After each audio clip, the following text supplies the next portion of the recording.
राहुल ने कहा, Modi paper leak को रोकना नहीं चाहते। भारत जोड़ो यात्रा के दौरान हजारों युवाओं ने मुझसे पेपर लीक की शिकायत की थी।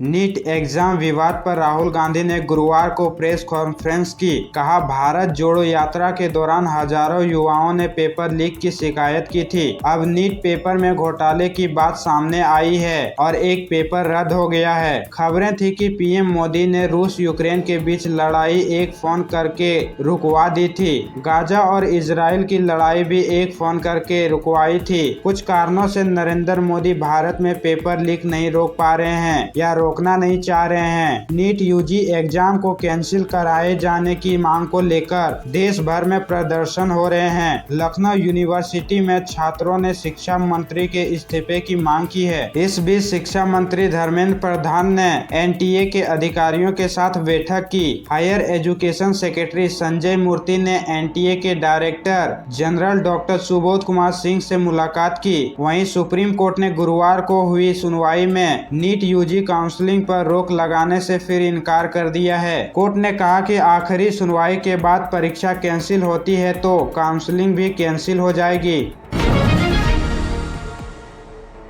केजरीवाल की जमानत याचिका पर ट्रायल कोर्ट में फैसला सुरक्षित। ईडी बोली, हवा में जांच नहीं की। केजरीवाल की दलील, केस कल्पना पर आधारित।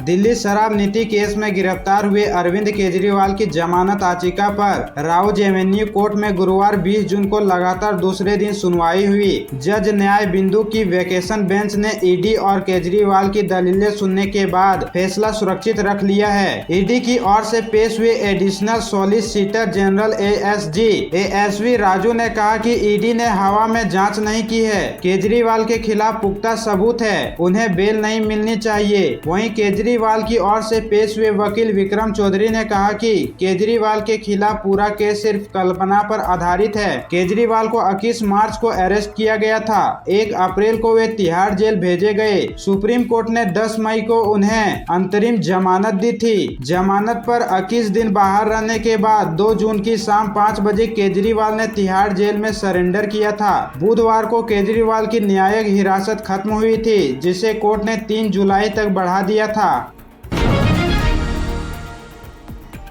बिहार में आरक्षण बढ़ाने का फैसला हाई कोर्ट ने रद्द किया। सरकार ने SC, ST और OBC, EBC आरक्षण 50% से बढ़ाकर 65% किया था। पटना हाई कोर्ट ने बिहार सरकार के आरक्षण सीमा बढ़ाए जाने के फैसले को गुरुवार को खारिज कर दिया है। राज्य सरकार ने शिक्षण संस्थानों और सरकारी नौकरियों में SC, ST, OBC और EBC को 50% से बढ़ाकर 65% आरक्षण देने का फैसला लिया था। इसे हाई कोर्ट में चुनौती दी गई थी। पटना हाई कोर्ट में चीफ जस्टिस KV चंद्रन की बेंच ने गौरव कुमार और अन्य की याचिकाओं पर 11 मार्च को सुनवाई पूरी कर फैसला सुरक्षित रख लिया था। याचिकाकर्ता ने तर्क दिया था कि रिजर्वेशन इन कैटेगरी की आबादी की बजाय इनके सामाजिक और शिक्षा में पिछड़ेपन पर आधारित होना चाहिए। बिहार सरकार का फैसला संविधान के अनुच्छेद 16(1) और अनुच्छेद 15(1) का उल्लंघन है। अनुच्छेद 16(1) राज्य के तहत किसी भी कार्यालय में रोजगार या नियुक्ति से संबंधित मामलों में सभी नागरिकों के लिए समानता का अवसर प्रदान करता है। अनुच्छेद 15(1) किसी भी प्रकार के भेदभाव पर रोक लगाता है। अब तीसरे जेटेट की तैयारी में सरकार, फिर नई नियमावली की अधिसूचना जारी। परीक्षा कब होगी यह तय नहीं।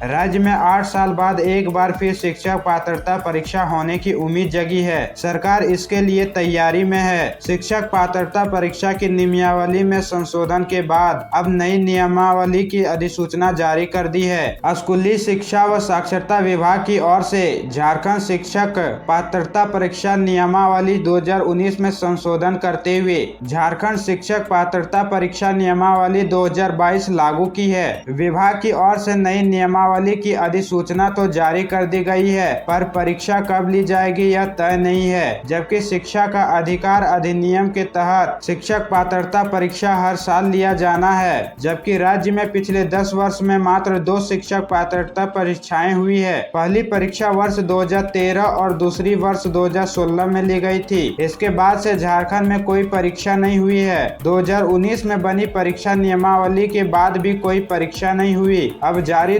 2022 की नई नियमावली में शिक्षक पात्रता परीक्षा लेने को लेकर कोई समय सीमा निर्धारित नहीं की गई है। विधानसभा चुनाव में दिख सकता है जयराम फैक्टर। झारखंड में 55 सीटों पर चुनाव लड़ने का ऐलान जेबीके-एसएस। कुर्मी वोट पर कर सकते हैं सेंधमारी।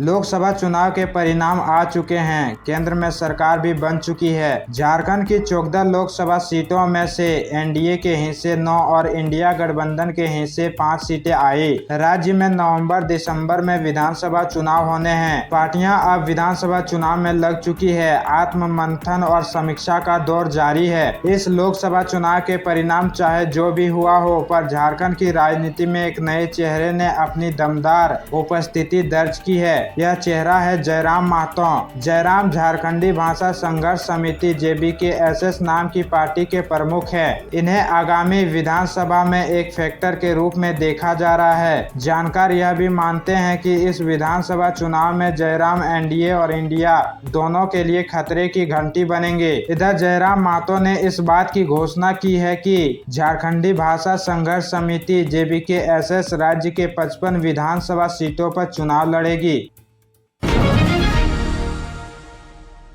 तमिलनाडु में जहरीली शराब से अब तक 34 की मौत, 100 से ज्यादा लोगों का इलाज जारी। कलेक्टर एसपी हटाए गए। घटना की जांच सीआईडी को सौंपी।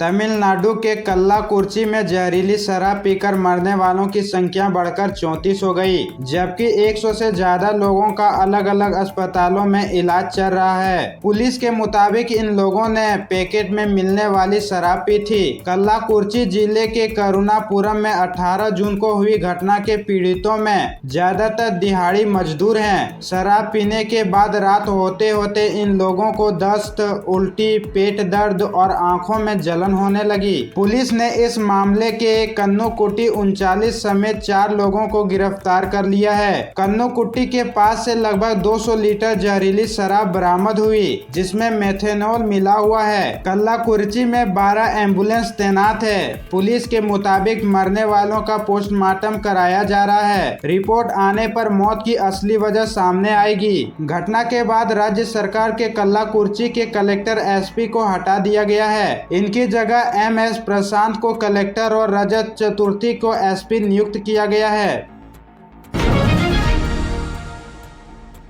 रात में बनाया गया 31 करोड़ का पुल। अररिया में जिस नदी पर बन रहा था उसी के बालू से हो रहा था निर्माण।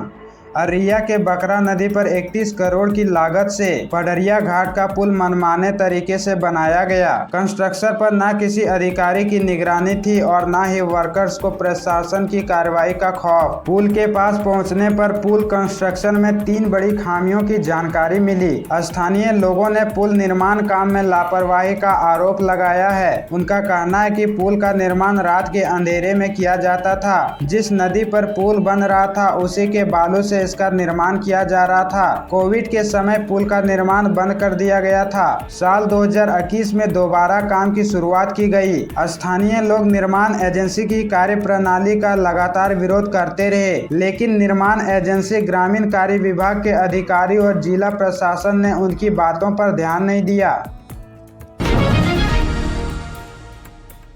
4 जिलों में येलो और 7 में बारिश का ऑरेंज अलर्ट। झारखंड में जल्द होगी मानसून की एंट्री। गढ़वा का पारा पहुंचा 44 के करीब। झारखंड में मौसम विभाग ने कल येलो और ऑरेंज अलर्ट दोनों जारी किया था। गढ़वा, पलामू, चतरा और लातेहार में येलो अलर्ट तो वहीं साहिबगंज, गोड्डा, पाकुड़, दुमका, सरायकेला, खरसावा और पूर्वी सिंहभूम में बारिश को लेकर ऑरेंज अलर्ट जारी किया है। राज्य के कई इलाकों में हो रहे प्री मानसून की बारिश से लोगों को राहत मिली है। अगले 2 से 3 दिनों में संथाल के रास्ते मानसून राज्य में प्रवेश कर सकता है। राज्य में कई जगहों पर गर्जन के साथ तेज हवा चलने की संभावना है, जिसे लेकर ऑरेंज अलर्ट जारी किया गया है। इस दौरान हवा की रफ्तार 40 से 50 किलोमीटर प्रति घंटा हो सकती है। येलो अलर्ट राज्य के उत्तर पूर्वी और दक्षिण पूर्वी भाग के लिए जारी किया गया है, जहां भारी बारिश की संभावना है। राज्य में मौसम विभाग ने अभी 23 जून तक ऑरेंज और येलो अलर्ट जारी किया है।